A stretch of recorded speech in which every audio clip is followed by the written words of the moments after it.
مش ببدأ الدايت كل يوم وما بكملش. انا بقيت خبيرة في اول يوم دايت، بس عمري ما شفت اليوم التاني. المشكلة في ناس كتير بيبدأوا الدايت كل اسبوع، واول يوم بيكون حماس، بس بعد يومين بيزهقوا، يتعصبوا، يجوعوا، فيكسروا كل حاجة. حصل معاك ومعاكي صح؟ المهم السبب هنا مش ضعف إرادة، بالعكس، انت بتواجهي مقاومة جسمك اللي متعود ياكل كمية معينة وفجأة بتقلليها. الجوع الشديد وتفكيرك المستمر في الأكل بيخلي الدايت شبه مستحيل يا فندم. وحلك الأقوى هنا حقنة البروس ليف.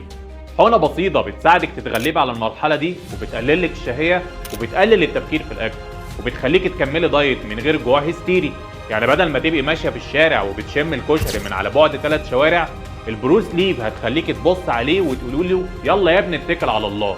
لو انت من الناس اللي بتبدا وما بتكملش، اكتبي لي في الكومنت انا هكمل المره دي، وانا هكلمك واقول لك نبدا ازاي صح. ما تنسيش الفولو والشير علشان تكوني سبب في غيرك يستفيد ويشوف المحتوى.